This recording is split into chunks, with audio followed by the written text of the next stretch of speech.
नमस्कार, हरियाणा न्यूज़ पर आपका बहुत-बहुत स्वागत है और आप देख रहे हैं टू द पॉइंट विद प्रतिमा दत्ता। आज टू द पॉइंट में हमारे सीधे-सीधे सवालों के जवाब देंगे बीजेपी के प्रदेश अध्यक्ष मोहन लाल बड़ौली साहब, जो हमें बताएँगे कि निकाय चुनाव में पार्टी की स्ट्रैटेजी क्या है, तैयारियाँ क्या है और संगठन किस तरीके से तैयार है आने वाले चुनावों का सामना करने के लिए।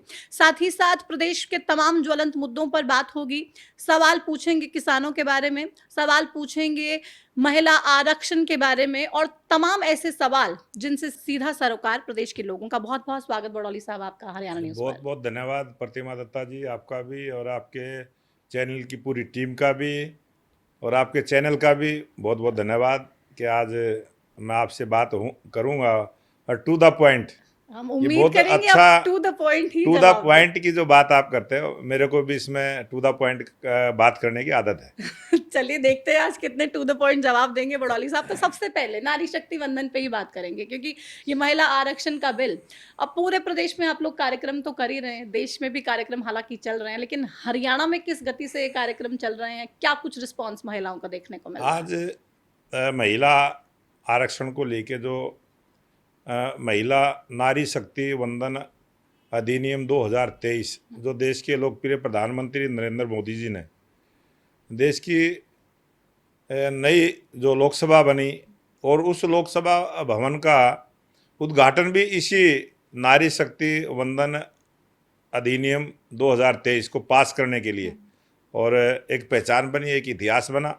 वहाँ मैंने खुद से देखा कि पूरे हरियाणा प्रदेश में तमाम संगठन के जो महिला संगठन हैं, जो एनजीओ चलाती हैं, जो कोई उद्योग धंधा चलाती हैं, जो बहुत सारी पढ़ी लिखी कोई लेक्चरार प्रोफेसर हैं, जो महिलाएं वकील हैं, सीए हैं, जो महिलाएं समाज में अच्छा काम करती हैं, आज वो बाहर निकल कर आई हैं। सड़कों पर उन्होंने पैदल मार्च किया है। ये भारतीय जनता पार्टी ने पैदल मार्च नहीं किया है।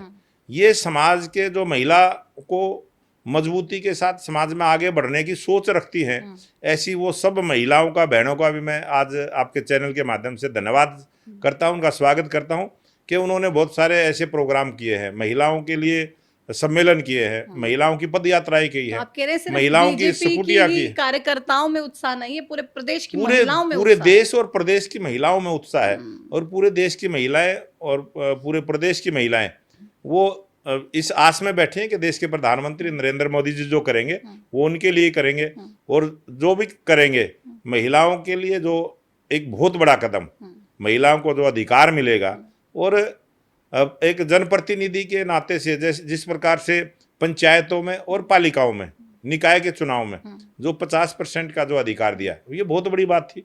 कांग्रेस ने तो कभी सोचा ही नहीं, कांग्रेस ने कभी किया नहीं। कांग्रेस की देश की प्रधानमंत्री श्रीमती इंदिरा गांधी रही है, उन्होंने भी महिलाओं के लिए ये काम नहीं सोचा जो देश के प्रधानमंत्री लेकिन नरेंद्र मोदी विपक्ष जी। सोच रहा है, कांग्रेस ये सोच रही है कि भाई आप लोग इस टाइमिंग पे क्यों ये चीजें कर रहे हैं?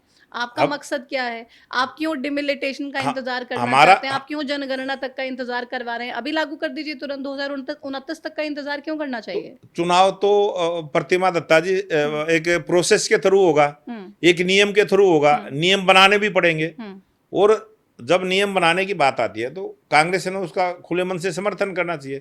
उन्होंने जब इस 33% के आरक्षण का हुआ तब उन्होंने हाँ भर दी। अब उसको लागू करने का भी समय है, एक प्रोसेस है, सीटें बढ़ेंगी, परिसीमन होगा, बहनों को भागीदारी मिलेगी और उस प्रकार की अगर कोई संशोधन होता है, कोई कानून प्रक्रिया को पूरा करना पड़ता है और जो निर्वाचन आयोग की एक प्रक्रियाएं हैं, जो देश के बाबा साहब भीमराव अम्बेडकर जी ने जिस प्रकार से संविधान में ये सारी व्यवस्थाएं बनाने का काम किया है, जो संविधान सम्मत सरकार काम करती है उसने उसी आधार पर चलना चाहिए। और देश के प्रधानमंत्री नरेंद्र मोदी जी हमेशा से ही संविधान का सम्मान करते हुए उस काम को आगे बढ़ाते हैं। ये देश के प्रधानमंत्री नरेंद्र मोदी जी संविधान के अनुसार काम करते हैं और वही वो उस आरोप लगाते हैं और वो खुद से संविधान पर नहीं चलते हैं। संविधान में अधिकार है, बाबा साहब भीमराव अम्बेडकर जी ने जिस प्रकार से संविधान के अंदर इसकी व्यवस्था करने का काम किया था उसको कांग्रेस पार्टी हमेशा कमजोर नज़रों से देखती है, उसको कमजोर करने की सोच रखती है और देश के प्रधानमंत्री नरेंद्र मोदी जी उसको मजबूत करने का काम करते हैं। और ये जो रिजर्वेशन की, जो महिलाओं के सम्मान के लिए जो काम करने की जो सोच है और उसके लिए बहुत सारे अभियान चले हैं। महिलाओं को अगर हर घर में रसोई का सिलेंडर देने का काम किया, महिलाओं की चिंता की तो देश के प्रधानमंत्री नरेंद्र मोदी जी ने की। अगर जन धन खाते खोलते हुए वो कोरोना जैसी बीमारी में महिलाओं को सीधा खाते में पैसे देने का काम किया तो वो देश के प्रधानमंत्री नरेंद्र मोदी जी की सरकार ने किया है। अब 33% का आरक्षण देने का काम किया है। महिलाओं को छोटे छोटे कामों में भी जिस प्रकार से हरियाणा के मुख्यमंत्री नायब सिंह सैनी जी ने जिस प्रकार से लाडो लक्ष्मी योजना महिलाओं को 2100 रुपये देने की, कांग्रेस पार्टी ने तो उसका भी विरोध किया। वो कोई ना कोई बहाने ढूंढते हैं किया ना कि भाई आप 2100 कहते रहे, प्रदेश की तमाम महिलाओं को देंगे ये कहते रहे। हाँ। बाद में आपने कुछ को दे दिया, आय का गैप लगा दिया, फिर आपने कह दिया भाई नहीं इतने पैसे देंगे, इतने की हम एफडी कर देंगे। ये प्रतिमा दत्ता जी सरकार जब काम करती है तो एक नियम बना के काम करती है। हमने कहा कि हम 2100 रुपये लाडो लक्ष्मी योजना का लाभ बहनों को देंगे, तो देश के संविधान के अंदर इस प्रकार की व्यवस्था है कि सरकार की जिम्मेदारी है कि कमजोर और गरीब को सहायता सरकार करे, और जो अमीर लोग हैं उनसे टैक्स के रूप में जो पैसा आए वो गरीब के लिए लगे। ये संविधान में बाबा साहब भीमराव अम्बेडकर जी ने व्यवस्था कर रखी है। अगर जिसकी जो बहनें इनकम टैक्स भरती हैं, क्या उनको 2100 रुपये देना चाहिए? जिन बहनों को आवश्यकता है उसी को मिले, तभी समाज में समानता का एक वातावरण बनेगा। लेकिन जब आपने चुनावी वादे किए तो ये चीजें पड़ी, हमने कहा था कि हम इसको नियम से लागू करेंगे। हमने अपने संकल्प पत्र में ये बात कही थी और हमने नियम बनाया कि हम इसको 3 चरणों में लागू करेंगे। 1 लाख तक की बहनों को 2100 रुपये लाडो लक्ष्मी का योजना का लाभ दिया।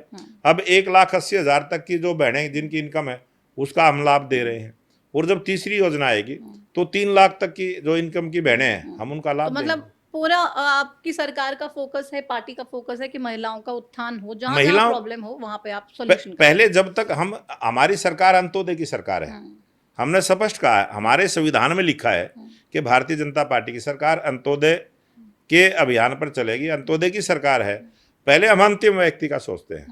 हमने 1 लाख तक की बहनों को जो उस श्रेणी में आती थी, अंतिम को हमने पहले वो लाभ देने का काम किया, फिर उससे अगली जो कड़ी है उसको दिया, फिर उससे अगली कड़ी को दिया। तो इसलिए समानता का भाव बने, और इसीलिए हमारी सरकार बगैर पर्ची खर्ची के जो मेरिट के आधार पर नौकरी दी है, इसलिए तो गरीब के बच्चों को नौकरी लगी है। इसलिए तो गरीबी रेखा से ऊपर उठेगा। अगर हम अंतिम समाज के व्यक्ति को सहायता देंगे, उसको गरीबी रेखा से ऊपर उठाएंगे, तभी देश से गरीबी दूर होगी। नारों से गरीबी दूर नहीं होगी। कांग्रेस पार्टी ने नारे दे के चुनाव जीतती रही, हम नारा देकर चुनाव नहीं जीते, हम काम करके चुनाव जीते। वो कह रहे हैं आप लोग इवेंट मैनेजमेंट करके चुनाव जीतते हैं, क्योंकि इवेंट मैनेज करने की पार्टी है बीजेपी।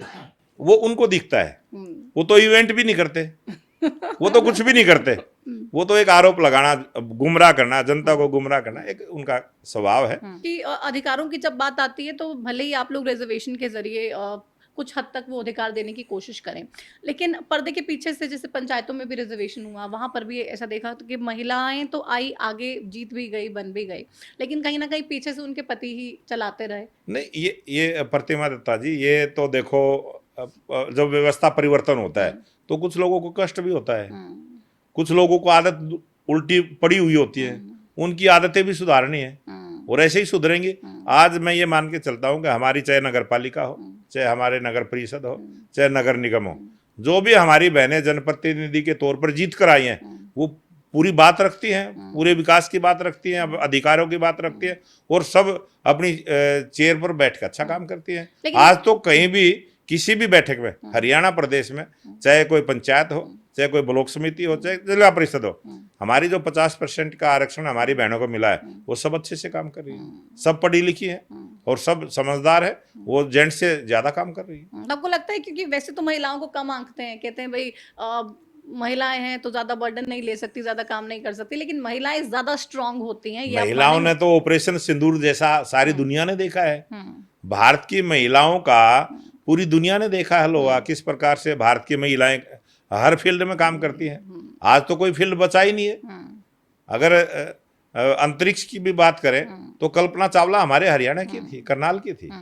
हमारी बहनों ने बहुत काम किया है, और हमेशा। और हमारा तो सनातन में तो हम तो जब पूजा करते हैं, हम तो रात्रों में दुर्गा की पूजा करते हैं, शक्ति मांगने का काम करते हैं, हम तो महिलाओं की पूजा करते हैं। हाँ। ये तो हमारा संस्कार है। हाँ, तो इससे कितना फायदा महिलाओं को मिलेगा और कितनी आपकी पार्टी से महिलाएं आपको फोन कर रही हैं कि अध्यक्ष जी बहुत अच्छा पार्टी ने कर दिया है, फोन आने शुरू हो गए ऐसे? फोन नहीं आते हैं, खुद से आती है, मिलने के लिए आती है, धन्यवाद करती हैं, है ना। और अभी हमारी कोर ग्रुप की बैठक हुई थी, बहन सुधा जी ने तो बड़े खुश होकर कहा कि अब अच्छा होने जा रहा है। हाँ, सुधा यादव जी का भी बहुत लंबा इंतजार हो गया चुनाव लड़ने का। नहीं, सभी बहुत सारी ऐसी बहनें हैं, हाँ। जब एक रिजर्वेशन बन जाएगी उनके लिए तो उनको मौका मिलेगा। अच्छी बात है, बहुत बढ़िया। निकाय चुनाव है, उसको लेके आपकी पार्टी की तैयारियां कैसी हैं? प्रतिमा दत्ता जी, देखो हमारी पार्टी तो वैसे हम बोलते भी हैं और भारतीय जनता पार्टी हमेशा चुनावी मूड में रहती है। और हम, आपने देखा भी होगा, अभी हमारे पार्टी का स्थापना दिवस 47वां स्थापना दिवस था और प्रत्येक बूथ तक हमारे कार्यक्रम रहे हैं। अनेक कार्यक्रम, गांव चलो बस्ती चलो अभियान हमारा रहा है। उसके बाद बाबा साहब भीमराव अम्बेडकर जी की जयंती थी, तो बाबा भीमराव अम्बेडकर जी की जो 136वीं जयंती मनाई है, धूमधाम से मनी है, प्रत्येक बूथ पर मनी है। और बाबा साहब भीमराव अम्बेडकर जी की जहाँ भी प्रतिमाएं लगी थी, कोई शिक्षण संस्थान थे, कोई हॉस्टल थे, कोई कोचिंग सेंटर थे, जहाँ भी उनके नाम से था, सभी जाके भारतीय जनता पार्टी कार्यकर्ताओं ने स्वच्छता अभियान चलाया है, दीपोत्सव किया है। और लगातार 20 तारीख तक बाबा भीमराव अम्बेडकर जी के विचार को लेके हम नीचे तक जा रहे हैं। जो देश के प्रधानमंत्री नरेंद्र मोदी जी ने बाबा साहब भीमराव अम्बेडकर जी का जहाँ जन्म हुआ मध्य प्रदेश में, उसको एक तीर्थ के रूप में विकसित किया है। जहाँ उनकी शिक्षा दीक्षा हुई है, उसको भी एक तीर्थ के रूप में विकसित किया है। जहाँ उनका अंतिम संस्कार हुआ बॉम्बे के अंदर, उसको भी एक तीर्थ के रूप में विकसित किया है। जहाँ उन्होंने दिल्ली के अंदर 26 अलीपुर रोड पर अंतिम सांस ली है, वहाँ पर भी भारतीय जनता पार्टी की सरकार ने उसको विकसित किया है, उसको बनाया है। तो बहुत सारे काम किए हैं। और बाबा साहब भीमराव अम्बेडकर जी का विचार जाए, आज देश के अंदर अगर आप देखेंगे तो जब से भारतीय जनता पार्टी की सरकार आई है, सबसे ज़्यादा अगर स्टैचू लगे हैं तो बाबा साहब भीमराव अम्बेडकर जी के लगे हैं। पहले तो असुरक्षा का माहौल वातावरण कांग्रेस के राज में रहा है। कांग्रेस वाले तो कहते थे प्रतिमा लग जाएगी तो दंगे हो जाएंगे, लेकिन भारतीय जनता पार्टी के राज में इतनी प्रतिमाएं लगी, कहीं दंगे नहीं हुए। ये उनकी सोच थी। हमारी सोच है कि संविधान में जो अधिकार मिला है वो अधिकार सबको मिले। तो आप सबका साथ सबका विकास की नीति पे आगे बढ़ते हैं? हमारी पार्टी का ये मूल मंत्र है, ये हमारी कोई नारा नहीं है। कांग्रेस के लोग बोलते हैं कि भारतीय जनता पार्टी का ये नारा है, ये नारा नहीं है, ये हमारा विचार है, ये हमारा सिद्धांत है और ये हमारा मूल मंत्र है। और सबका साथ नहीं होगा तो पूरा देश आगे नहीं बढ़ सकता। सबका विकास, समान विकास नहीं होगा। जहाँ हमारे विधायक भी नहीं है, हमारे सांसद भी नहीं है, वहाँ पर भी हम तमाम काम कराने का काम करते हैं, चाहे सड़कें हों, चाहे नहरों की व्यवस्था, पीने के पानी की हो, चाहे शिक्षा की और स्वास्थ्य की बात हो, हम चाहे रेलवे की कनेक्टिविटी। आपने देखा है जिस प्रांत में हमारी सरकार नहीं है वहाँ भी हमने कोई कोर कसर नहीं छोड़ी, वहाँ भी विकास, समान विकास किया है। और यही हमारी ताकत है। और इसी के प्रभाव से आज भारतीय जनता पार्टी का वोट शेयर बढ़ा है। आज भारतीय जनता पार्टी की जो 21 प्रांतों में सरकार है वो इन्हीं कामों की वजह से। आज बिहार के अंदर भारतीय जनता पार्टी की पहली बार सरकार बनी है, ये काम की वजह से बनी है, ये किसी नारे की वजह से नहीं बनी। आज जो कांग्रेस पार्टी सिकुड़ती जा रही है, समाप्ति की ओर है, और आने वाले समय में देखेंगे आप कांग्रेस पार्टी धीरे धीरे समाप्त हो जाएगी। लेकिन इन निकाय चुनावों में कांग्रेस कह रही है हम पूरे तरीके से तैयार हैं, INLD कह रही है हम भी तैयार हैं, हम भी सिंबल पे लड़ेंगे, JJP कह रही है भाई जो अजय चौटाला फैसला लेंगे वही आखिरी होगा, लेकिन तैयारी हमारी पूरी। आम आदमी पार्टी भी आ गई, सारे आ गए टक्कर देने के लिए। ये तो मैं स्वागत करता हूँ सभी पार्टियों का। आम आदमी पार्टी का ने भी, इनेलो ने भी, JJP ने भी, जो जीरो पे है आज, तो वो जीरो से आगे बढ़े और बढ़ना चाहिए। एक राजनीतिक दल है, चुनाव लड़ना चाहिए, लेकिन जब चुनाव आता है तो चुनाव से भाग जाते हैं। बयानबाजी जरूर करेंगे, आपके जब टीवी पे आएंगे तो वो बयानबाजी बोलेंगे कि हम सिंबल से चुनाव लड़ेंगे, और जब समय आएगा 25 तारीख निकल जाएगी, फार्म भरने कोई नहीं आएगा। ये एक समय तो वो भी था जब हुड्डा साहब कहते थे छोटे चुनाव है, छोटे चुनाव हम सिंबल पे नहीं लड़ते। अब वो भाषा जो बोलते थे आज वो दूसरी भाषा बोल रहे हैं। वो 25 तारीख तक बोलेंगे, उसके बाद नहीं बोलेंगे। उसके बाद तो कोई नया शगुफा लेके आएंगे, नया कोई भ्रम फैलाने का प्रयास करेंगे। और जिस प्रकार से पिछला चुनाव यहाँ हुआ था, सोनीपत में भी हुआ था, तो 75% वोट बीजेपी को मिली थी, 25% वोट ही मिली थी विपक्ष वालों को। क्योंकि विपक्ष बार बार कह रहा है भाई ग्राउंड पे कोई काम नहीं हुआ है, इतनी ज्यादा परेशानी है। और ये जब लोग शहर की सरकार चुनेंगे, अपना मेयर चुनेंगे, तो देखेंगे सड़कों में गड्ढे कितने हैं, सीवर में ब्लॉकेजेस कितनी हैं, सड़कों पे पानी कितना खड़ा होता है। आज मैं प्रतिमा जी, मैं आपके चैनल के माध्यम से चैलेंज के साथ कहना चाहता हूँ, आज पूरे हरियाणा प्रदेश में आज तो हर कांग्रेस की हाथ में फोन है ना। आजकल तो बहुत सारा टेक्नोलॉजी का जमाना है, डिजिटल जमाना है। वो कोई भी एक फोटो खींच के दिखाए ना गड्ढा कहाँ पे है, किसी भी जहाँ चुनाव हो रहा है या नहीं हो रहा है, पूरे हरियाणा प्रदेश में हमारे हरियाणा के मुख्यमंत्री नायब सिंह सैनी जी ने स्पष्ट आदेश दिए थे कि पूरे हरियाणा प्रदेश में कोई खड्डा नहीं दिखना चाहिए सड़क में। और वो काम हुआ है, सब जगह खड्डे भरने का काम तो तुरंत एक युद्ध स्तर पर हुआ। आज पूरे प्रदेश के अंदर सड़कों, सीवर की कई कई रुकावटें होती है। आज भी मेरे पास आए थे 2 सीवर के जो ब्लॉक है, रुकावट थी, उन्होंने कंप्लेंट की, हमने आगे फोन किया, काम फोन किया, 1 घंटे में ठीक हो गया। अच्छा, ये 1 घंटे में ठीक हो गया। ये टेम्परेरी कुछ ऐसे काम है जो रूटीन में चलते हैं। साफ सफाई का काम है, रूटीन में चलेगा, रोज चलेगा। वो ये नहीं है कि भाई आज सफाई कर दी तो वो फिर 1 महीने तक सफाई नहीं होगी, वो रूटीन में चलेगा। तो बहुत सारी प्रक्रिया, सीवर लाइन की भी है इसी प्रकार की, पीने के पानी की व्यवस्था इसी प्रकार की है कि कहीं कहीं कभी कभी बिजली है, हमने कहा हम 24 घंटे बिजली देंगे, तो हम 24 घंटे बिजली देने का काम कर रहे हैं। आज पूरे हरियाणा प्रदेश में आप कहीं भी जाइए, कोई भी लोग आपको बिजली की समस्या के लिए आंदोलन करता हुआ नहीं मिलेगा। आपको पूरे हरियाणा में कोई सड़कों के लिए कोई आंदोलन करता हुआ नहीं मिलेगा। पूरे हरियाणा प्रदेश में रोजगार को लेकर कोई आंदोलन करता हुआ नजर नहीं आएगा। पूरे हरियाणा प्रदेश में पीने के पानी की सफाई के लिए कोई आंदोलन करता हुआ नजर नहीं आएगा। अभी आपने बहुत बड़ा एक गुरुग्राम में देखा, अब की बार कितनी एक राजनीतिक साजिश के तहत किस प्रकार से जो लोग वहां नौकरी भी नहीं करते थे आंदोलन कर रहे थे, आगे कहाँ से आए। बहुत सारी चीजें नई नई, ये जो विपक्ष है जिस प्रकार से देश में वातावरण खराब करना चाहते हैं। हरियाणा में अच्छी सरकार चल रही है, हरियाणा में अमन शांति के साथ रह रहे हैं, यहाँ कितने आंदोलन हुए हैं, कितनी साजिश के तहत हुए हैं, उसी प्रकार से फिर प्रयास कर रहे हैं। गुरुग्राम में ताजी उदाहरण है, अभी जिन लोगों को गिरफ्तार किया गया किस प्रकार से, सब सारी दुनिया देखती है। तो हम ये बोलते नहीं है क्योंकि आज हम सरकार में है, हम उसको बोलते कम है, इलाज ज्यादा करते हैं। हम इलाज करेंगे, सब चीजों का ऑपरेशन करेंगे। अभी तो बहुत सारे ऑपरेशन होंगे, राजनीतिक रूप से भी होंगे और काम के आधार पर भी होंगे। तो बहुत सारे ऑपरेशन किस किस के होंगे ये भी बता दीजिए, क्योंकि लोग देख रहे हैं। नहीं, कि अध्यक्ष साहब बता रहे हैं तो नेता थोड़े सतर्क हो जाएं। बहुत सारे नेता बहुत सारी उल्टी सीधी भाषा बोलते हैं, बहुत सारे लोग सोशल मीडिया में बहुत कुछ उल्टा सीधा करते हैं, तो उन चीजों के लिए कानून बनेगा। सबसे ज्यादा कानून बनेगा तो उनके ऊपर सबसे ज्यादा उल्टी सीधी बातें कौन करता है आपके हिसाब से? कौन सा नेता ऐसा है जो सबसे उल्टा बोलता है? नेताओं के नाम लेने की आवश्यकता नहीं होती है प्रतिमा जी, ये तो नेता तो वो सब उनके स्वभाव से पहचाने जाते हैं, जाने जाते हैं। पूरे हरियाणा प्रदेश में एक हमारे हरियाणा में कहावत है कि झुंड में गादड़ के बगैर कोई नहीं गंद फैलाता।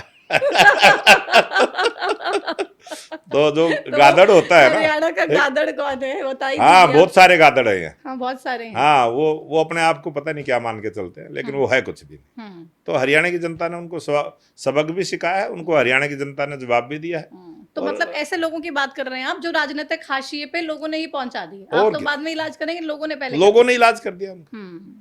और वो उनकी भाषा की वजह से, उनकी व्यवहार की वजह से, उनकी अकड़ की वजह से, उनके घमंड की वजह से, ये सारे कारण होते हैं। तो निकाय चुनाव में कोई चुनौती देख रहे हैं आप बीजेपी के लिए? कोई परेशानी देख रहे हैं बीजेपी के लिए? आज चुनाव को हम बहुत चेतावनी के साथ लेते हैं, चैलेंज के साथ स्वीकार करते हैं, और हम चुनाव के त्योहार के रूप में मनाते हैं। हम ये जो लोकतंत्र का चुनाव का जो समय है, ये एक हमारा उत्सव के रूप में हम मनाते हैं, इसको चैलेंज के रूप में नहीं मनाते। चैलेंज बहुत सारे वैसे होते हैं, उन चैलेंजों के हम योजना के साथ मुकाबला करते हैं और आगे बढ़ते हैं। अभी राज्यसभा का चुनाव हुआ, उसमें सतीश नांदल की एंट्री, और उस एंट्री से बहुत सारे सवाल विपक्ष ने खड़े कर दिए। तो आप लोगों ने पहले से ही सतीश नांदल के साथ बैठ के कुछ प्लानिंग की थी कि भाई आप आ जाइए कैंडिडेट बन के, हम कांग्रेस के विधायकों को तोड़ लेंगे? ये सारी की सारी प्लानिंग बीजेपी की थी क्या? नहीं, हमने तो कहीं भी ऐसी प्लानिंग नहीं की, हमारे किसी नेता ने नहीं की। वो कह रहे हैं तो गलत कह रहे हैं। प्लानिंग तो उनने की, अपने विधायकों को जबरदस्ती बसों में भर के ले गए। अपने विधायक, ये लोकतंत्र में पहली बार देखा कि एक विधायक का 2-2 आदमी हाथ पकड़ के ले जाते हुए हमने देखे। टीवी पर कैमरे ने पूरे देश ने देखा है। एक विधायक का जो उनके नेता हैं वो हाथ पकड़ के वोट डालने के लिए लेके जा रहे हैं। जब वो वोट डाल के आता तो उसको गेट पे पकड़ लेते हैं। ये पूरी दुनिया ने कैमरे पे देखा है। आप लोगों ने पूरा सिस्टम सेट कर दिया था ना उनके विधायकों के इर्द गिर्द, इसीलिए तो बेचारों को पकड़ के लेके जाना पड़ा विधायकों कोई भी उनके विधायकों ने तो बोला है कि उन्होंने अपने अंतरात्मा से वोट दिया है। हाँ। और कांग्रेस हमेशा से कहती रही, कांग्रेस के नेता हमेशा बोलते रहे कि अंतरात्मा से वोट करें, कहते रहे, लेकिन उनको पकड़ के फिर रोकते भी रहे, अंतरात्मा से वोट करने देते। अगर वो अंतरात्मा से वोट करके गए हैं, उनके 5 विधायकों ने अंतरात्मा से वोट किया है, तो वो निर्दलीय को किया है, बीजेपी को नहीं किया है। पूरा देश जानता है उसमें क्या है। कोई भी किसी भी राजनीतिक कार्यकर्ता कोई भी चुनाव लड़ सकता है, निर्दलीय रूप से लड़ सकता है। नहीं लड़ सकते, सवाल इसलिए पूछ रहे हैं क्योंकि सतीश नांदल भारतीय जनता पार्टी के उपाध्यक्ष भी हैं। मेरी टीम में है। आपकी वेबसाइट में आज भी सतीश नांदल उपाध्यक्ष के तौर पे ही दिखाई दे रहे हैं। नहीं, आज भी हैं वो। उन्होंने इस्तीफा दिया था, मैंने बोला था। अच्छा, स्वीकार नहीं किया उनका उन्होंने इस्तीफा दिया, वो स्वीकार नहीं हुआ, वो पद पे है। अच्छा, मतलब पहले इस्तीफा दे दिया था? दिया, बिल्कुल रिटर्न में दिया। रिटर्न में दिया था, लेकिन वो एक्सेप्ट नहीं किया है। वो एक प्रोसेस है हमारा। अच्छा, कि वो हमारे पास आता है, फिर हम आगे उसको भेजते हैं, फिर उसको चुनावी प्रक्रिया थी और उसमें फिर उस बात को कि भाई। तो फिर कांग्रेस वालों को आप ये भी नहीं कहने दे रहे कि भाई सतीश नांदल बीजेपी के उम्मीदवार थे? नहीं, वो बीजेपी के उम्मीदवार, हमारे ऑथेंटिक उम्मीदवार नहीं थे। वो निर्दलीय, उन्होंने इच्छा जाहिर की कि मैं चुनाव निर्दलीय के तौर पर लड़ना चाहता हूँ और कुछ विधायक मेरे को सपोर्ट करना चाहते हैं। अच्छा। और वो निर्दलीय विधायकों को लेके खुद आए। निर्दलीय विधायक, हमने पूछा, भाई निर्दलीय विधायकों ने कहा कि हमारा भी एक प्लेटफार्म बनना चाहिए, हम निर्दलीय हैं और हम भी एक, हमारी वोट है, अपनी वोट अपने निर्दलीय को डाल देंगे। हमने उनकी बात को मान लिया। उन्होंने कहा कि भाई बची हुई वोट हमें दे दो, हमने उनकी बात को स्वीकार कर लिया। लेकिन कांग्रेस ने कहा ये असंवैधानिक है, जो किया इन्होंने सरासर गलत है। जब 2 ही सीटों पे चुनाव था तो भाई 31 तो चाहिए थे, हमारे पास 37 थे, फिर भी बीजेपी ने अपना कैंडिडेट निर्दलीय समर्थित खड़ा कर दिया। तो ये तो गलत है, बीजेपी ने गलत काम किया है, खड़ा ही नहीं करना चाहिए था। कांग्रेस के तो 10 विधायक निर्दलीय के संपर्क में थे। 10 विधायक संपर्क में थे क्रॉस वोट करने के लिए। बिल्कुल क्रॉस वोट करने। हरियाणा न्यूज पे एक्सक्लूसिव खुलासा कर रहे हैं कि गद्दार सिर्फ 5 नहीं है, 5 और है जो पार्टी के भीतर हैं। और क्या, 10 हमारे जो सतीश नांदल जी निर्दलीय प्रत्याशी थे, 10 विधायक उनके संपर्क में थे, तभी वो आए थे निर्दलीय लेके। अच्छा। निर्दलीय विधायकों के भी संपर्क में थे, निर्दलीय विधायकों के भी संपर्क में थे वो विधायक। वो किस कारण से फिर कर नहीं पाए? तो गेम कहाँ खराब हुई? क्रॉस वोट भी हुई, वोट कैंसिल भी हुई 4 विधायकों की। जिनकी कैंसिल हुई ना, वो कैंसिल करवा गए अपनी। वो क्रॉस वोट नहीं करी, उन्होंने कैंसिल करवा दी। अच्छा, वो क्रॉस कैंसिल वाले भी आप कह रहे हैं क्रॉस ही था? सभी संपर्क में थे वो। कौन कौन थे ये? इतना हमें थोड़े, मैं तो बीजेपी वालों को बता सकता हूँ, कांग्रेस वालों को तो कांग्रेस वाले जाने यार। आप लोगों की भी एक वोट कैंसिल हुई, वो किसकी कैंसिल हुई? नहीं, वो तो सब पता चल जाता है, सरकार को तो सब पता चलता है। पता चल जाता है। तो क्यों कैंसिल हुई? कोई टेक्निकल रीजन था? वो टेक्निकल रीजन से ही वो गलती हो जाती है, लिखने में गलती हो जाती है। अच्छा, जब कोई लिखने में गलती हो जाती है, इसलिए हमने ट्रेनिंग देने का काम किया था। और जिस टाइम हमने ट्रेनिंग दी थी उस समय भी हमारे 7 विधायकों से गलतियां हुई थी। हमने उनको बार बार मौका दिया और बार बार उनका ठीक हो गया, लेकिन उनमें से किसी विधायक से फिर गलती होगी।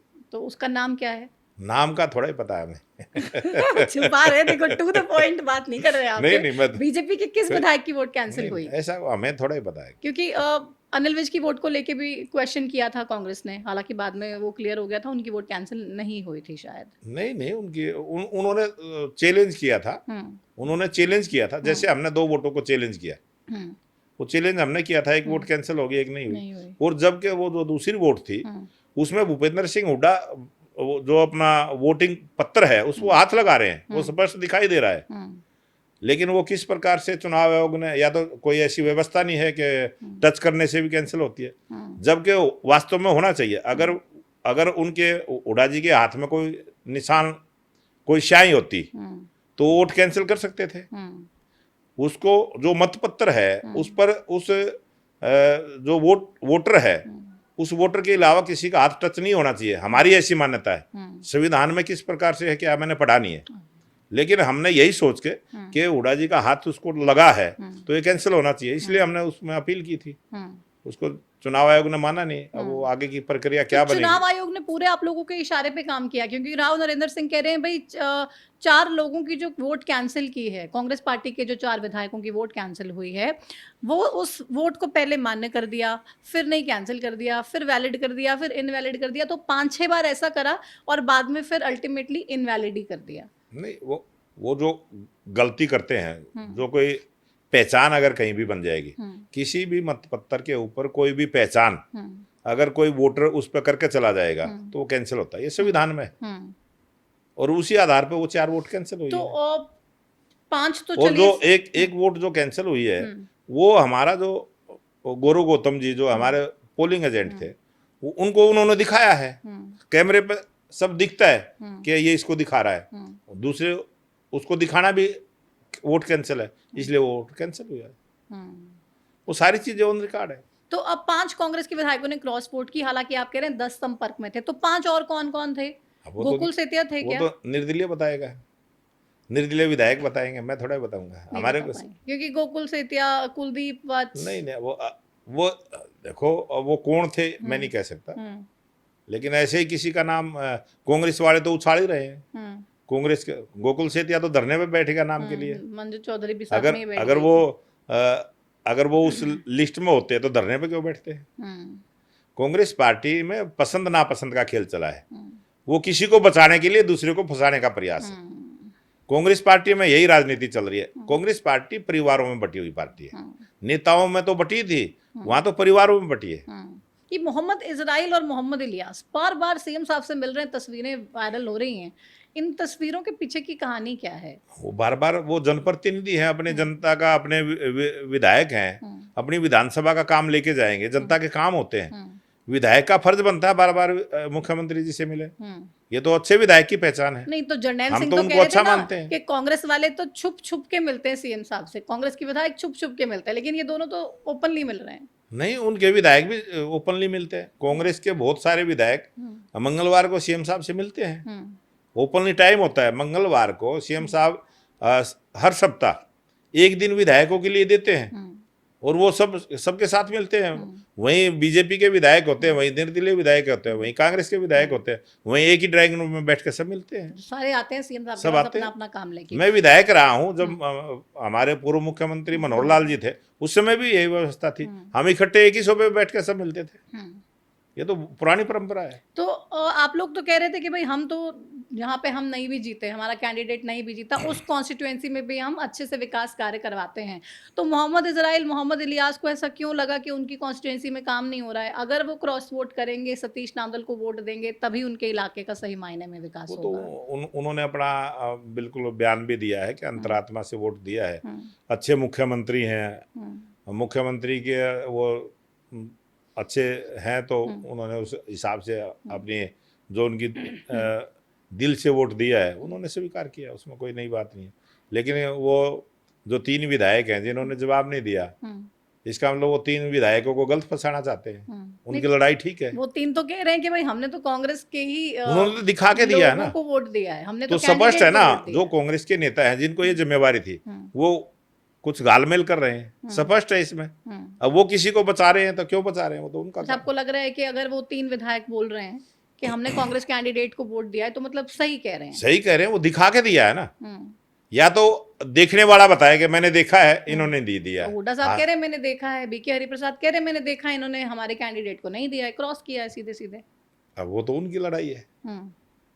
लेकिन पहली बार तो अगर वो बयान आता, पहले ही दिन बयान आता, अगर हुड्डा साहब, बीके हरिप्रसाद जी पहले ही दिन बयान देते कि ये 5 आदमी हैं, फिर इतना ड्रामा करने की क्या आवश्यकता थी? बैठक बुला रहे हैं उसका। लेकिन हरियाणा न्यूज़ को सबसे पहले पता चल गया था, जब चुनाव हो ही रहा था, वोटिंग हो ही रही थी, हमने तभी चला भी दिया था कि क्रॉस वोट हो गई है, किस किस ने की है, ये भी हमारे सोर्सेज ने हमें बता दिया। लेकिन चलाया नहीं आप लोगों ने? नहीं, हमने चलाया वोटिंग के समय चलाया, दिन में चलाया कि क्रॉस वोट हो गई। हाँ, तो वो हमने देखा नहीं, हम दूसरे उसमें थे। आप जीतने के लिए बिजी थे, लेकिन सबसे पहले हम चला चुके थे दिन में ही कि क्रॉस वोट हो गई कांग्रेस के खेमे से, 4 लोगों ने उस वक्त क्रॉस वोट किया है। अभय चौटाला से कहाँ पर प्रॉब्लम हो गई, कहाँ पर बात नहीं बनी? अभय चौटाला वोट डालने क्यों नहीं आए? देखो, जो हमारे पास जानकारी है कि उन्होंने आश्वासन दिया था और सतीश नांदल जी की उनकी बात भी हुई है, और जो निर्दलीय विधायक थे वो भी कह रहे थे कि हमारी भी बात हुई है। उनकी अब किस बात पे कैसे उन्होंने अपने निर्णय को बदला है वो तो अभय चौटाला जी जानते हैं। अभय चौटाला जी ने प्रेस की है, और जब प्रेस की है जब तक भी लगता था कि वो प्रेस करेंगे, घोषणा करेंगे, आएंगे। लेकिन जब पीछे चुनाव था, क्योंकि पिछली विधानसभा में मैं था, उस समय भी हमारा अनुभव ये था कि पीछे भी ऐसा ही किया था, और बाद में विधानसभा के गेट से वापस गए थे, विधानसभा में भी पहुंचे, वहीं प्रेस को संबोधित किया और वहां से वापस गए थे। तो मैं हो सकता है पिछले वाला करेंगे या कोई अब नए वाला करेंगे, वो असमंजस की स्थिति थी। तो आप इंतजार करते रह गए अभय चौटाला का, अभय चौटाला वोट डालने नहीं आए। अगर अभय चौटाला वोट डाल देते, अभय चौटाला तो वोट डालना था, निर्दलीय को डालना था, हमें तो डालना नहीं था। लेकिन आपको तो हम मजबूती मिलती ना, ये जरूर देख रहे थे, आपको मजबूती तो मिलती ना, आपका निर्दलीय भी जीत जाता। हाँ बिल्कुल, जो हमारे जो निर्दलीय को वोट गई है तो हम तो चाहते थे वो जीते, हम तो इंतजार में थे अभय चौटाला आए उसको वोट करके जाए। लेकिन क्यों नहीं किया अभय चौटाला ने? ये आपने सतीश नांदल से नहीं पूछा? नहीं, वो सतीश नांदल जी ने तो कहा कि मेरे से तो बात हुई थी, लेकिन वो बाद में क्या हुआ है वो तो, अच्छा, बाद में क्यों पलट गए इस बारे में मालूम नहीं है। वो तो वही। अच्छा, तमाम नेताओं की ना दिल की धड़कनें बढ़ी हुई हैं इस वक्त, टेंशन में है कि भाई टिकट मिलेगी पार्टी की, नहीं मिलेगी, निकाय चुनाव में क्या होगा, रिपीट करेंगे टिकट को या फिर चेंज करेंगे। तो ऐसी कोई स्ट्रैटेजी पार्टी ने बना ली है? टिकटों को लेके मंथन तो शुरू हो ही गया होगा। हमारा मंथन शुरू हो गया है। आज की डेट में हमारे जहाँ 3 निगमों के चुनाव है, 1 परिषद का चुनाव है, 3 नगर पालिका के चुनाव, हमारे 2-2 जो हमने एक मंत्री को, एक कार्यकर्ता को लगाया है, और हमारे उस जिला के अध्यक्ष और उस जिला के प्रभारी, ऐसे करके जो 5 लोग की एक टीम बनी है, एक महामंत्री को उसको साथ लगाया है। 5 लोगों का सभी से जो भी जिस वार्ड में चुनाव लड़ना चाहता है उनके पत्र लेंगे, जो चेयरमैन का या मेयर का चुनाव लड़ना चाहता है उनके भी पत्र लेंगे, और ये स्पष्ट है कि हम निगम का चुनाव सिंबल पर लड़ते हैं, परिषद का चुनाव सिंबल पर लड़ते हैं, और वो फैसला हम चुनाव समिति की बैठक में करते हैं। तो जैसे आवेदन आ जाएंगे, जब हमारे पास उम्मीदवारों के नाम आ जाएंगे, उस समय हम जिन को हम चुनाव चिन्ह देंगे वो सिंबल पर लड़ेंगे, जिसको हम छोड़ देंगे वो कोई भी लड़ सकता है। तो मतलब नगर निगम चेयरमैन जो हमारे जो चेयरमैन नगर पालिका के जो चेयरमैन है वो भी हम सिंबल पर लड़ाते हैं, लेकिन वो फैसला हमारा चुनाव समिति की बैठक में होता है। तो वो आखिरी फैसला कब तक होगा, कब आएगी आपकी लिस्ट? हमारा 19 तारीख को चुनाव समिति की बैठक हरियाणा भवन दिल्ली में होगी, शाम को 4 बजे, और वो रिपोर्ट हम केंद्र को सबमिट कर देंगे, और 20 तारीख तक मुझे लगता है कि केंद्र से जैसे ही वो सहमति आएगी उसके बाद तो मतलब 21 से ही नॉमिनेशन शुरू है, तो आप 21 से नॉमिनेशन है, हमारा प्रयास है 21-22 में हो जाए। अच्छा, सारे नॉमिनेशन आप लोग 21-22 में उम्मीदवारों की घोषणा हो जाए। अच्छा, उसके बाद वो अपने कागज तैयार करके और वो नॉमिनेशन। तो जैसे हम सोनीपत की बात करें, यहाँ पे राजीव जैन जी मेयर हैं फिलहाल, तो रिपीट होगी टिकट या पार्टी चेंज करेगी? अभी इसके बारे में प्रतिमा दत्ता जी कुछ नहीं कह सकते, क्योंकि बीजेपी पार्टी एक ऐसी पार्टी है जिसमें पहले से किसी को कुछ पता ही नहीं होता। जब चुनाव समिति की बैठक होती है, निर्णय सामूहिक होता है, यही इस पार्टी की ताकत है, यही इस पार्टी की खासियत है कि जब बैठक होती है और वो सामूहिक रूप से निर्णय होता है, कोई एक आदमी नहीं करता है, सामूहिक रूप से निर्णय होता है, सब स्वीकार करते हैं, और उसके बाद तो पंचकुला नगर निगम मेयर कुलभूषण जी, टिकट रिपीट होगी या नहीं, इस पे भी कोई फैसला नहीं? वो हमारे तीनों जगह हमारे मेयर हैं, एक जगह अंबाला की जो है वो रिजर्व हो गया, और ये 2 जगह उसी प्रकार से ओपन है। तो अभी किसी को कुछ नहीं पता है, वो जो चुनाव समिति की बैठक होगी उसी में निर्णय, मतलब कुछ भी हो सकता है। अध्यक्ष साहब यहाँ पे हिंट देने के लिए भी तैयार नहीं है कि क्या होगा? नहीं, वो जो भी होगा वो हमारी जो चुनाव समिति की बैठक होगी उसी में होगा, उससे पहले कुछ नहीं होगा। तो मतलब तभी मालूम चलेगा। लेकिन फिलहाल मंडियों में बहुत बवाल हो रहा है आजकल, किसानों को लेकर इतने सवाल पूछे जा रहे हैं, किसानों में इतना ज्यादा आक्रोश है, और ये पूरा जो व्यवस्था खराब हो रही है, आपको क्या लग रहा है क्यों? ये बिल्कुल भी एक बयानबाजी, जो विरोधी दल है उनकी खाली बयानबाजी है। किसानों में किसी भी प्रकार की परेशानी नहीं है। हमारे तमाम मंत्री, हमारे तमाम विधायक, हमारे जनप्रतिनिधि रोज किसी न किसी मंडी में जाते हैं, कोई भी दिन खाली नहीं होता। आप पता करेंगे हर मंडी में कोई ना कोई हमारा नेता जाता है, और हम अगर किसी भी पॉलिसी की वजह से किसी किसान को परेशानी है तुरंत दूर करते हैं। पहले दिन ही जैसे खरीद शुरू हुई, मेरे से मिलने के लिए किसान आए कि ये गेट पास जो है ना रात को भी बनना चाहिए, ये दिन दिन में कर रहे हैं। मुख्यमंत्री से तुरंत संपर्क हुआ, अधिकारियों से तुरंत संपर्क किया और मुख्यमंत्री जी ने उसी दिन शाम तक निर्णय लिया। मुख्यमंत्री जी किसी को भी परेशानी कोई भी होती है उसका तुरंत समाधान लेकिन करते अभय हैं। चौटाला कह रहे हैं भाई गेट पास का मसला भी मैंने उठाया और मेरी वजह से सरकार प्रेशर में आई और फिर ये कर दिया कि चलो 24 घंटे ये चीजें हो पाएंगी। तो उसने कहना चाहिए ना कि मेरे कहने से सरकार काम कर रही है, तो अच्छी सरकार कहना चाहिए उसने, तो अच्छी बात है। उसके कहने से अगर सरकार ने काम कर दिया, किसानों की समस्या दूर होगी, फिर मुद्दा किस प्रकार का उठा मुद्दा तो रह गया। रोज मंडी में जा रहे हैं, कह रहे हैं भाई क्यों किसान बायोमेट्रिक करवाए, क्यों किसानों को लंबी लंबी उसके कहने से वो खुद ही कह रहा है कि मेरे कहने से हुआ है, और वो खुद ही कह रहा है क्यों हुआ है। फिर नहीं, वो कह रहा ना कुछ बातों में तो सरकार डर गई, अब मैं आगे भी हर मसले को उठाऊंगा तो सरकार दबेगी भी और झुकेगी भी। प्रतिमा जी पूरे हरियाणा को पता है, सबको पता है, किसानों को भी पता है। कोई किसान कभी उससे मिलता भी नहीं है। वो किसान के नाम पर राजनीति करते, किसान कभी मिलने नहीं जाते उनसे। किसानों को तो उन्होंने देखा ही नहीं। वो समय था चौधरी देवलाल जी का, चौधरी देवलाल जी सीधे किसान के खेत में जाते थे, किसान से बात करते थे, तो किसान उनसे बात जा रहे हैं। आजकल वीडियोस बहुत वायरल हो रहे हैं। खाली एक टूरिज्म का काम है, जाना आना उनका काम करना, वो एक टूरिज्म है उनका, इससे ज्यादा कुछ नहीं। और आज हरियाणा की मंडी में किसी भी प्रकार की कोई परेशानी किसी किसान को नहीं है। आज हमारी खरीद एजेंसियां पूरा काम कर रही है। कल ही मेरे पास किसान आए कि हमारी भैंसवाल मंडी है, वहां पर FCI की खरीद थी और वो खरीद में कोई उनको टेक्निकली दिक्कत आ रही थी। तुरंत उसी टाइम DC साहब ने बैठक ली है, DC मैडम ने जाके तुरंत उसका समाधान किया और दोनों मंडियों में, गोहाना की मंडी में भी और भैंसवाल की मंडी में तुरंत शाम तक काम शुरू हो गया, तुरंत उनका उठान भी हो गया। मंडी में उठान बहुत ही स्लो है। वो जो मौसम खराब हुआ, बारिश हुई, तो गीला गेहूं अगर वो भर दिया जाएगा, उसको हवा लगाने के लिए 1 दिन का समय चाहिए था, भाई इतनी सी बात थी उसमें। तो कह रहे मौसम तो जब खराब था तो पहले से व्यवस्था करनी चाहिए थी ना, क्यों आपने खुले में छोड़ दिया? कोई गेहूं खुले में नहीं छोड़ते। अब मंडी में बारिश आ गई, अचानक आ गई, अब वो उस समय खेत में है किसान, या वो रास्ते में है किसान, या उस साइड से बाहर है किसान, वो पता थोड़ा ही चलता है। वो सब एक प्राकृतिक आपदा एक किस्म से वो होती है। बारिश अचानक आती है, अचानक से मौसम खराब होता है, अचानक से गेहूं भीग जाता है। अब उसको वो अगर शेड के नीचे गेहूं उतर गया, वो ट्राली में ही अगर गिल्ला आया है तो वो सूख थोड़ा ही जाएगा शेड के नीचे। तो फिर समय कृषि मंत्री ये कह रहे हैं कि भाई उनसे हाल ही में इंटरव्यू किया मैंने, तो कह रहे सीधी बारिश से कभी भी किसान को नुकसान नहीं होता है। किसान को हमेशा ओले आए, आंधी आए, तूफान आए, उसी से नुकसान होता है। और इस बयान पर किसानों को बहुत बड़ी आपत्ति है। कह रहे भाई आप तो खुद किसान रहे हैं। आप नहीं, बारिश से भी होता है। अब अगर फसल पक के तैयार हो चुकी है, बारिश आ जाएगी तो फसल तो खराब होगी। अगर कटाई हो चुकी है, अगर बारिश आ गई सीधी, तब भी नुकसान होगा। बारिश से भी नुकसान होता है, ओले से भी नुकसान होता है, आंधी से भी नुकसान होता है। नुकसान तो होता ही है, लेकिन उसकी परसेंटेज कम ज्यादा हो सकता है। तो सीधी बारिश से भी नुकसान होता उतना है, ही होता है। उतना ही नहीं होता। जैसे अगर फसल कच्ची है, पकी नहीं है, सीधी बारिश हो रही है, वो फायदा भी करेगी। अगर फसल पक चुकी है फिर बारिश हो रही है, वो नुकसान भी करेगी।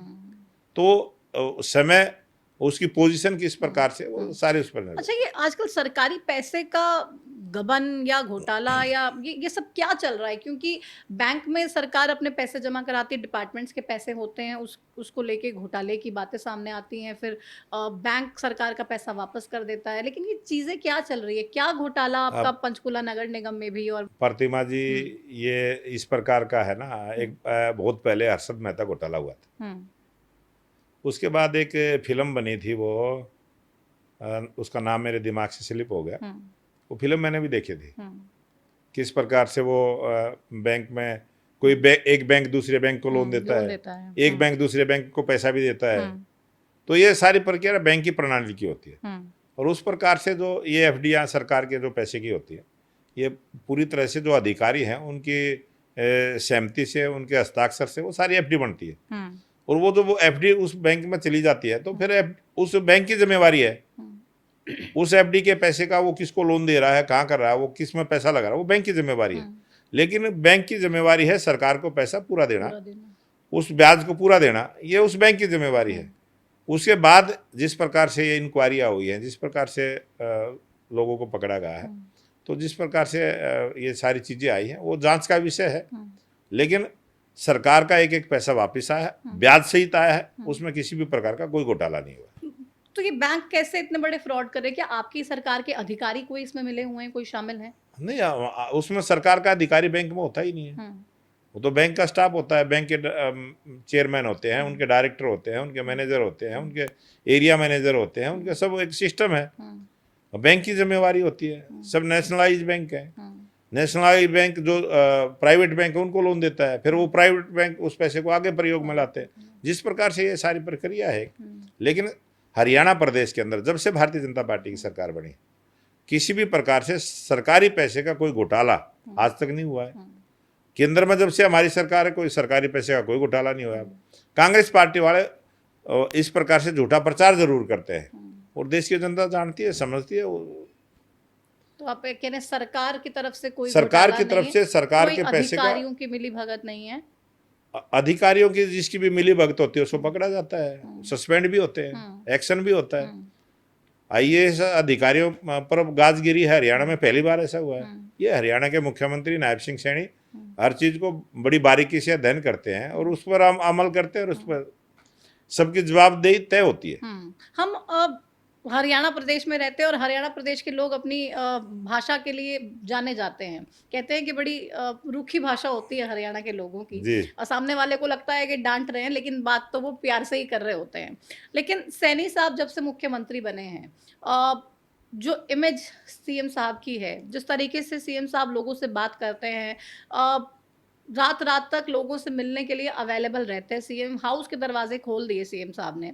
तो इन तमाम चीज़ों से भारतीय जनता पार्टी को संगठन में कितना फायदा मिल रहा है, सरकार में कितना फायदा मिल रहा है, और आगे आने वाले समय में आप क्या देख रहे हैं कि भारतीय जनता पार्टी कहाँ पे खड़ी रहेगी? ये बहुत बड़ा फायदा मिला है कि जैसे ही नायब सिंह सैनी जी को प्रदेश अध्यक्ष की जिम्मेवारी मिलती है और कार्यकर्ताओं से मिलना जुलना बढ़ता है, और कार्यकर्ताओं का जिस प्रकार से वो सम्मान करते हैं, और सभी कार्यकर्ताओं को जब सम्मान किया है तो उससे कार्यकर्ताओं को लगा कि ये अच्छे प्रदेश अध्यक्ष हैं, और लोगों की संख्या बढ़ी, प्रोग्रामों की संख्या बढ़ी, और जिस प्रकार से जब वो जिलों में गए, स्वागत प्रोग्राम हुए, तो बड़े बड़े प्रोग्राम हुए। पूरे हरियाणा ने देखा है, हमारे केंद्र ने भी देखा है कि ये उनके ऊपर एक गाना भी बड़ा फेमस हुआ, और उसका प्रभाव दिल्ली तक गया। फिर दिल्ली के नेतृत्व ने देखा कि किस प्रकार से ये प्रभाव है, लेकिन उस समय वातावरण हरियाणा में किस प्रकार का था वो सब जानते हैं। पूरा मीडिया का ही वो सारा मीडिया वाले ही लोग हमें कहते थे, हम अगर कहते थे कि हमारी सरकार बनेगी तो मीडिया वाले हंस के जवाब देते थे, तो हो ही नहीं सकता, पूरा ठोक के बोलते थे। हम तो कई बार ये महसूस करते थे कि मीडिया वाले कांग्रेसी कैसे हो गए, सारे मीडिया वाले कांग्रेस की बात करते। ये कई बार हम जवाब करते थे, भी हो आप बस सारी बात मीडिया पे लेकर आ जाओ, इस प्रकार से बात रखते थे वो हमारे सामने। और बड़े मतलब नहीं, कमियां तो थी ना, आप जानते हैं जब सीएम का फेस बदला तो उसके साथ बहुत सारी चीजें भी चली गई। जितनी भी बैड चीजें एसोसिएटेड थी शायद, या जो चीजें लोगों को पसंद नहीं आ रही थी, जब सीएम फेस बदला, नायब सैनी को सीएम मुख्यमंत्री बनाया गया, डिप्टी सीएम दुष्यंत चौटाला थे उनको हटा दिया गया, तो उससे तो बहुत सारा फायदा बीजेपी को मिला। बहुत कम समय था, लोग कहते थे कुछ हो नहीं सकता, हमारे को चैलेंज के साथ बोलते थे कि अब कुछ हो नहीं सकता हरियाणा में। लेकिन जैसे ही मुख्यमंत्री बने, और मुख्यमंत्री बनने के बाद पहले तो लोकसभा चुनाव आ गया, वो भी चुनाव में चले गए, और इधर मैं भी यहाँ लोकसभा सोनीपत में चला गया। मुख्यमंत्री हमारे पूर्व मुख्यमंत्री मनोहर लाल जी भी करनाल से चुनाव, और हमारी 5-5 की बराबरी पर आ गई। लेकिन उस समय भी अगर हम वोट परसेंटेज देखते, उस समय भी हमने 44 विधानसभा जीती थी, लोकसभा चुनाव में भी जीती थी, और उस समय कांग्रेस आ गई 5-5 के उसमें, और एक वातावरण बना। उसके बाद मेरे को प्रदेश अध्यक्ष की जिम्मेवारी 9 जुलाई को मिली, और 9 जुलाई को जिम्मेवारी मिलने के बाद फिर जिस प्रकार से काम चला है, प्रोग्राम चले हैं, हर विधानसभा में मुख्यमंत्री जी के प्रोग्राम हुए हैं, और लोगों को लगा कि मुख्यमंत्री तो यही होना चाहिए। और 56 दिन का समय को नायब जी को मिला, और उस 56 दिन का जो जनता का दिल जीतने का काम किया है, और जिस प्रकार से सरकार के विकास के काम हुए हैं, और लोगों को जब न्याय मिला है तो लोगों ने सोचा ये मुख्यमंत्री अच्छे हैं। लेकिन आपका भी बहुत लंबा अनुभव है संघ में काम कराएं और मतलब बहुत ही ग्राउंड लेवल से आपने राजनीति की शुरुआत की। ऐसे में कभी आपने सोचा था कि भाई हरियाणा को एक ऐसा मुख्यमंत्री मिलेगा जो सबसे इतनी प्यार से बात करेगा, जिसकी मुस्कुराहट से ही लोग कायल हो जाएंगे, उसके दरवाजे रात भर खुले रहेंगे, सीएम ये हाउस के दरवाजे खुले रहे नहीं खुले रहे वो अलग बात है, लेकिन सीएम साहब अगर सीएम हाउस में नहीं है, प्रदेश के किसी भी कोने में जा रहे हैं, तो वहां पर भी ये मेक श्योर करेंगे कि रात को 12 बजे अगर मीटिंग्स खत्म हुई हैं तो बाहर अगर कुछ लोग बैठे तो उनसे भी मुलाकात करूं। ये जो पूरी इमेज एक सीएम की, सीएम साहब ने, नायब सिंह सैनी जी ने इस परसेप्शन को चेंज किया है, ये आप मतलब ये लग रहा है आसान था? ये जो मनोहर लाल जी का एक स्वभाव था, वो कम मिलते थे, हम्म वो काम ज्यादा करते थे, हम्म लोगों से मिलने का, समय देने का थोड़ा उनका एक दायरा सीमित था। लेकिन नायब सिंह सैनी जब से मुख्यमंत्री बने, उन्होंने अपने दायरे को बड़ा कर दिया और सीएम हाउस के अंदर चारपाइयाँ बिछ गई। सीएम हाउस के अंदर रोज जैसे लंगर चलता है ऐसे 3-3, 4-4 हजार लोगों को हमने आते हुए देखा। रोज सीएम साहब 4-5 हजार लोगों से 1 to 1 बात करते थे। उनकी इतनी मेहनत और जो परिश्रम हुआ है, उसी का ये परिणाम आया कि जो लोग जाते थे, हमने खुद लोगों को वहां देखा है, लोग जाते थे सीएम हाउस में, वो कहते थे जी काम बताओ, बोला जी काम कुछ नहीं है, लेकिन दोबारा से सरकार आपकी आओगी, आप डटे रहो। वो मुख्यमंत्री को ताकत दे के जाते थे। और मैं तो हैरान हो गया था जब हमारी नरवाना में रैली हुई, वो अपना उचाना की रैली थी, सीएम साहब हम जैसे ही मंच से उतरे और तुरंत लोग आए और तुरंत लोग आके मिले और कहने लगे जी उचाना जीतेंगे। जोश में इतने थे वो कि, और वो समय से पहले मुख्यमंत्री वहां आए। वो सुबह 10 बजे का ही टाइम था और 9 बजे तो रेस्ट हाउस में पहुंच गए थे। मैं भी, सीएम साहब पहुंच चुके थे, उसके 5-7 मिनट के बाद पहुंचा था। मैं सोनीपत से गया था और गए और टाइम से पहले ही रैली शुरू की, क्योंकि प्रोग्राम बहुत ज्यादा थे। और उसके बाद जब लोग रिस्पॉन्स देखा कि उचाना जैसी सीट पर अगर लोग खुद से दावा कर रहे हैं कि हम जीतेंगे, तो वातावरण दूसरा है। और इसीलिए मुख्यमंत्री जी कहते थे सरकार आएगी। और 5 तारीख को वोटिंग के बाद 6 तारीख को जब प्रेस कॉन्फ्रेंस की, उसमें मुख्यमंत्री जी ने कह दिया कि हमारी सरकार आएगी। उसको कांग्रेस पार्टी वालों ने केस का मुद्दा बना लिया। कांग्रेस पार्टी वाले तो एक एक बात को ढूंढ रहे थे, और लेकिन हम आश्वस्त थे, और हम आश्वस्त थे अपने भारतीय जनता पार्टी के कार्यकर्ता की मेहनत पर। भारतीय जनता पार्टी के कार्यकर्ता की मेहनत, उसका परिश्रम और उसका विश्वास, भारतीय जनता पार्टी के जो कार्यकर्ताओं ने जनता का विश्वास जीतने का काम किया, चुनाव में मेहनत की है। जो कठिन परिश्रम भारतीय जनता पार्टी का कार्यकर्ता करता है, उसी के प्रयास से एक बार भाजपा, बार बार भाजपा, ये जो मंत्र पार्टी का है, ये हमारे कार्यकर्ताओं के परिश्रम से फलीभूत है। ये भी बार बार भाजपा वाला हरियाणा में तो आपने ट्रेंड सेट कर ही दिया है। तीसरी बार लगातार सरकार बनाई, जो आज तक कभी हुआ नहीं, वो आप लोगों ने करके दिखाया। लेकिन नायब सैनी जी पंजाब में बहुत ज्यादा एक्टिव हैं। मैं अंबाला की रहने वाली हूँ, अंबाला में मेरा घर है, और अंबाला में थोड़ा ज्यादा इन्फ्लुएंस पंजाब का भी है। बहुत सारे मेरे दोस्त, बहुत सारे मेरे जानकार और रिलेटिव्स पंजाब में भी रहते हैं, तो मुझे अक्सर फोन भी करते हैं। तो कहते हैं भाई हरियाणा पंजाब का बंटवारा नहीं हुआ होता तो मुख्यमंत्री पंजाब के भी नायब सिंह सैनी ही बन जाते। मैं तो ये कहता हूँ कि मैं तो सुन के हैरान हो जाता हूँ कई बार। अभी 2 दिन पहले की बात है, पंजाब से लोग आए हुए थे, वो बोलते हैं, स्पष्ट आके बोलते हैं। हम एक गांव में, मेरे दिमाग से स्लिप हो गया, एक गांव में गए थे हम बैठने के लिए, और नेता थे वो दूसरी पार्टी के, और उनके गांव में ही हेलीकॉप्टर उतरा था। हम इकट्ठे थे सीएम साहब पंजाब में, पंजाब के अंदर। और जब हम उनके घर गए तो उसके जब वापसी में हम आने लगे तो 5-6 महिलाएं खड़ी थी, और वो महिलाएं खड़ी थी और एकदम से मुख्यमंत्री जी ने काफिला रुकवा दिया और हम उतरे। और जैसे ही हम उतरे, महिलाओं, मुख्यमंत्री जी ने कहा आपने किस लिए खड़े थे? अगर हमें पता था हरियाणा का मुख्यमंत्री आएगा और हमसे मिल के जाएगा, ये उन्होंने बोला। और फिर बोले और बताओ क्या है? जी 2100 रुपये हमें भी देना शुरू कर दो। वहां पंजाब की महिलाओं ने कहा कि 2100 रुपये हमें भी देना शुरू कर दो। फिर मुख्यमंत्री जी हंस के कहने लगे सरकार बनाओ। बोला सरकार हम बनाएंगे। अच्छा, मतलब अचानक से मिलना, कोई कार्यकर्ता नहीं थे, साधारण थे, आम लोग थे। दूसरी तरफ जब तक वो हमारा काफिला मिला तो 5-7 लोग और आगे, वो दूसरी तरफ खड़े हो गए। मुख्यमंत्री जी उनसे मिला, उन्होंने भी यही बात कही कि जी हम आपकी बार बीजेपी की सरकार देखना चाहते हैं पंजाब में। अब ये सारी रिपोर्टिंग जाती है तो भगवत मान के पेट में दर्द होता है। हमारे मुख्यमंत्री जी जब पंजाब जाते हैं, हाँ। बड़े बड़े अजीब तमाशे वहां पर होते हैं। हमारे मुख्यमंत्री जाएंगे तो रूट डाइवर्ट कर देंगे। हाँ, मैंने सुना है कार्यक्रम की इजाजत देते हैं, फिर कैंसिल कर देते कैंसिल हैं, कर फिर देते। कुछ कर देते हैं। अभी पिछले ही महीने पंजाब में एक प्रोग्राम था, उसमें गए तो रूट को डाइवर्ट कर दिया, सिंगल रास्ते पर रूट को डाल दिया। अच्छा। और सिंगल रास्ते पर डाल के और आगे से रास्ते को जाम करवा दिया कि ताकि मुख्यमंत्री प्रोग्राम में ही ना पहुंच पाए। तो इस प्रकार की हरकत करते हैं। अभी माननीय देश के गृह मंत्री अमित शाह जी का प्रोग्राम हुआ और जहां मोगा में प्रोग्राम हुआ है वहां तो लोग बोलते हैं उस मैदान को कोई भी पॉलिटिकल पार्टी इतनी रही है, वहां इतनी सरकारें बनी, उस मैदान को भर नहीं पाए। लेकिन पहली बार अमित शाह जी के प्रोग्राम में उस मैदान के अंदर जगह नहीं थी कोई कि आदमी दूसरा गुजरे, इतनी भीड़, तो मतलब इतना क्राउड। आश्वस्त है कि नायब सिंह सैनी साहब जो पंजाब में मेहनत करने जा रहे हैं उसका रिवॉर्ड पंजाब के लोग डेफिनेटली देंगे। अब की बार तो पंजाब की जनता मन बना चुकी है, क्योंकि इंतजार बहुत सारे में। लोग मुझे भी, मैंने बताया ना, फोन करके बोल रहे हैं कि भाई साझा मुख्यमंत्री दे दो हमें तो। अब की बार तो बहुत बड़ा परिवर्तन पंजाब में होगा। अब उससे पहले ये पश्चिम बंगाल का चुनाव होगा, इसमें देखना आप।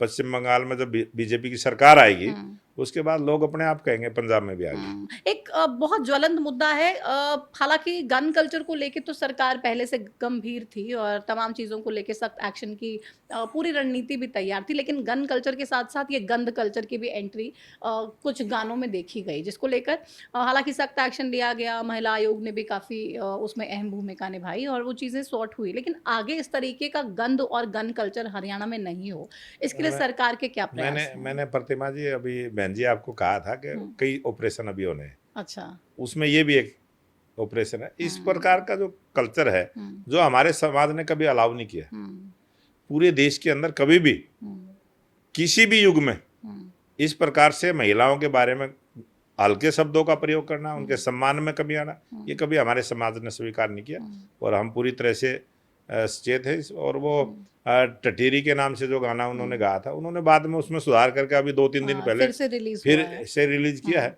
लेकिन इस प्रकार की कोई भी गलती करेगा, गन कल्चर पे भी बहुत सारे गाने बैन हुए हैं, तो इस प्रकार की पूरी सावधानी, समाज में सुरक्षा का वातावरण बना रहे, समाज के अंदर सम्मान का भाव जगा रहे, ये भारतीय जनता पार्टी की खासियत है। और हम लेकिन मासूम शर्मा देहरादून जाते हैं कार्यक्रम में, कॉलेज के बच्चों के सामने मंच पे खड़े होकर गंदी गंदी गालियां देते हैं, ये सही है? यही तो उनका पाप का जब घड़ा भरता है ना तो ऐसे ही होता है। जब आदमी का पाप भर जाता है तो उसकी वाणी भी उसी प्रकार की हो जाती है। तो ये है, समय आएगा जनता उसका हिसाब जरूर जनता तो करेगी, सरकार करेगी कि नहीं? संगठन इसको लेके गंभीर है कि नहीं? बिल्कुल और सरकार से कह रहा है कि भाई ये तो कम से कम बर्दाश्त नहीं होना चाहिए। हरियाणा तो अपने संस्कृति के लिए जाना जाता है और हरियाणा के लोग जाके मंचों पे गंदी गंदी गालियां दें और यूथ को गलत मैसेज दें, तो ये तो बहुत गलत है, बहुत गलत है। और हम कभी, हमारे देश ने स्वीकार नहीं किया इन बातों को। और ये इस प्रकार का जो कोई भी करता है उसमें कोई भी, वो सबके लिए कानून अपना काम करे। तो महिला आयोग की अध्यक्ष जो है रेनू भाटिया, इनको आपने कुछ ज्यादा फ्री हैंड दे रखा है क्या? हर मसले पे सबसे पहले आके आवाज उठाती हैं, हर बात को लेके बवाल करती हैं। हमारे बीजेपी का कोई भी कार्यकर्ता है, हमारे बीजेपी का कोई भी नेता है, कार्यकर्ता से ही नेता बनता है और नेता के बाद उसको जिम्मेवारी मिलती है। लेकिन लोग कह रहे हैं कि रेनू भाटिया खुद फेमस होने के लिए तमाम चीजें कर रही हैं। रेनू भाटिया जी अच्छी कार्यकर्ता थे, तभी उनको जिम्मेवारी दी है। वो हर किसी इस प्रकार के मुद्दे को अमल करती है, अच्छी बात है और अच्छा काम करती है और उसकी पहचान तो बनेगी। बीजेपी के सब जगह हमारे सभी मंत्री ऐसा ही करते हैं, है ना, और वो अच्छा काम कर रही है। विपक्ष को क्या नसीहत देंगे या क्या चैलेंज देंगे? क्योंकि चुनाव में, निकाय चुनाव में विपक्ष इस बार कह रहा है कि जितनी भी बीजेपी की सरकार में खामियां हैं, हम सबका हिसाब इस निकाय चुनाव में निकालेंगे। आपका ये भी बता देंगे आपको कि घमंड है जो चूर चूर करेंगे। भारतीय जनता पार्टी कभी घमंड नहीं करती। भारतीय जनता पार्टी के कार्यकर्ता कभी घमंड नहीं करते। भारतीय जनता पार्टी के नेता कभी घमंड नहीं करते। हम जमीनी स्तर पर रहते हैं और सबका सम्मान करते हुए आगे बढ़ते हैं। पीछे भी बीजेपी जीत के आई थी और इस बार भी भारतीय जनता पार्टी बड़ी ताकत के साथ 3 जगह मेयर के चुनाव हैं और 4 जगह चेयरमैन के चुनाव हैं, और बाकी भी जो उपचुनाव हैं, पार्षदों के भी चुनाव हैं, जिला परिषद के भी 2 चुनाव हैं, 49 सरपंचों के भी चुनाव हैं, ब्लॉक समिति के जो भी चुनाव हैं, भारतीय जनता पार्टी के जो विचार का कार्यकर्ता है वो जीत का है। लेकिन इलेक्शन कमीशन ने साफ तौर पे कह दिया कि भाई ईवीएम के साथ साथ हम वीवीपैट का मिलान नहीं करेंगे, तो तैयार हैं फिर से आप लोगों पे ईवीएम में छेड़खानी और वोट चोरी के आरोप लगाने के लिए? हर ईवीएम मशीन के साथ वीवीपैट होता है और उसका एक रेशो है और उसकी गिनती भी होती है। जब उसकी गिनती होती है उसका मिलान भी होता है। लेकिन इलेक्शन कमीशन ने कहा कि वीवीपैट का इस बार कोई मिलान नहीं होने जा रहा है, सिर्फ ईवीएम से वोट डलेगी, मिलान नहीं होगा वीवीपैट से। उनकी डिमांड थी कि हर मशीन के साथ जोड़ो, हर मशीन के साथ जोड़ो, और उन्होंने एक रेशो सेट कर रखा है कि इतनी मशीनें वीवीपैट से जुड़ी हुई होंगी और उनकी गिनती होगी, और जब वो जिस समय गिनती होती है काउंटिंग के समय उन मशीनों की अलग से बूथ लगता है, अलग से उनकी गिनती होती है और पूरा मिलान होता है। कोई नई बात तो है नहीं। लेकिन आप लोग तैयार हैं वोट चोरी और ईवीएम में छेड़खानी के आरोपों का फिर से सामना करने के लिए? नहीं, वो तो उनका स्वभाव है, देश की जनता जानती है, और उन जिस प्रकार का वो जो करते हैं, चोरी का मुद्दा वो बनाते हैं। हरियाणा में 1 साल जब चुनाव को हो चुका था, उसके बाद उनको हरियाणा का चुनाव आया याद, और वो ब्राजील मूल की महिला की फोटो लेके किस प्रकार से मीडिया में रहे, वो सारे देश ने देखा है। कोई सच्चाई कहीं थी नहीं, सब ओरिजिनल वोट थी। उस महिला के नाम से पूरे हरियाणा में कहीं कोई वोट नहीं थी, उनका फोटो लगा दिया। फोटो आजकल तो ऐसी तकनीक चली है कि किसी का भी फोटो कहीं लगा लो और उसको दिखा दो, लेकिन जो ओरिजिनल वोटर लिस्ट थी जो निर्वाचन आयोग के उसमें कोई छेड़खानी नहीं थी। पूरे देश ने देखा है, उसकी जांच हुई है। अब वो चुप है उस पर, अब वो झूठ बोलते हैं और भाग जाते हैं। तो आप कह रहे हैं चुनाव आप जीतेंगे भी, वो सवाल उठाते रहे चाहे ईवीएम पे, कोई फर्क नहीं पड़ता है? कांग्रेस पार्टी का तो काम है ये बोलना और भाग जाना। वो हर मुद्दे पर इसी प्रकार से करते हैं। अभी महिला आरक्षण है, ताजी मामला है, अब देखते हैं कांग्रेस पार्टी भागती है या लेकिन शहर का जब भी चुनाव होता है तो बीजेपी को एक एज रहता ही है, सरकार भी है तो एक एज डेफिनेटली और ऐड हो जाएगा। तो बिल्कुल आश्वस्त है, कोई बिल्कुल पूरी तरह से आश्वस्त है, और पूरी तरह से जनता तैयार है। और भारतीय जनता पार्टी की नॉन स्टॉप जो हरियाणा में 3री बार सरकार चली है, पूरी तरह से लोग संतुष्ट है, और इस चुनाव में उसका रिजल्ट। लेकिन चलते चलते मैं चाहूंगी आप अपने उन कार्यकर्ताओं को एक मैसेज जरूर दे दीजिए जो पार्टी से टिकट तो मांग रहे हैं। अब गारंटी तो नहीं है कि टिकट मिलेगी, वो तो पार्टी देखेगी भाई किसको देनी है, कैसे देनी है, क्या समीकरण फिट बैठते हैं। जिनको नहीं मिलेगी वो लोग क्या करें? मैं सभी कार्यकर्ताओं से आपके चैनल के माध्यम से भी, और मैं आज बोल के भी आया, भारतीय जनता पार्टी के जो कार्यकर्ता है वो एक विचार पर काम करते हैं, और भारतीय जनता पार्टी के कार्यकर्ताओं का सबका अधिकार भी है कि वो वोट के लिए अपना आवेदन भी करेंगे, टिकट के लिए आवेदन करेंगे और टिकट की इच्छा भी रखेंगे। लेकिन एक चुनाव ही सब कुछ नहीं है, बहुत सारी जिम्मेवारी है। पार्टी में भी पद मिलते हैं, संगठन में काम करने का मौका मिलता है, सरकार में भी काम मिलता है, और बहुत सारी जिम्मेवारियां मिलती है। और भारतीय जनता पार्टी के सभी कार्यकर्ताओं का सम्मान करेंगे, और जो भी एक वार्ड में एक ही पार्षद का चुनाव लड़ेगा, पूरी निगम के अंदर एक ही मेयर का चुनाव लड़ेगा, पूरी परिषद के अंदर भी एक चेयरमैन होगा, तो वार्डों में तो सभी कार्यकर्ता को सम्मान करेंगे। और सभी कार्यकर्ता जिसको भी टिकट मिलेगा, हमारा तो उम्मीदवार तय है, कमल का फूल, कमल के फूल को वोट देना है, और कमल के फूल। और भारतीय जनता पार्टी का जो कार्यकर्ता है वो पार्टी को अपनी माँ के जैसा सम्मान करता है, और उसी प्रकार से पार्टी की जीत उसकी जीत है, और पार्टी की जीत में ही सबकी भलाई है।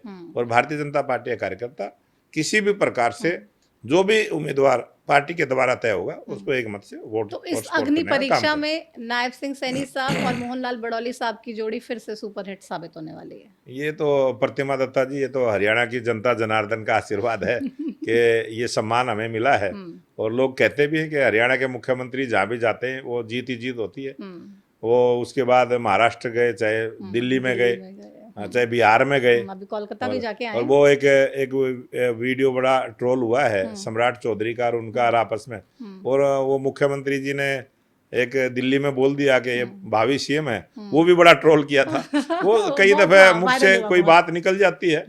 और अब बिहार के बाद अब पश्चिम बंगाल में देख, असम के अंदर 3री बार भारतीय जनता पार्टी की, वहां तो वोटिंग हो चुका है और सबको पता है कि 3री बार भारतीय जनता पार्टी, एक बार भाजपा बार बार भाजपा। ये कार्यकर्ताओं की जो है ना असली ताकत है, और कार्यकर्ताओं का परिश्रम, उनकी मेहनत, और वो जिस भावना के साथ काम करते हैं, समय भी देते हैं, पैसा भी खर्च करते हैं और मेहनत भी करते हैं। ये कार्यकर्ता, ये Bharatiya Janata party cadre based party है, कार्यकर्ता आधारित पार्टी है।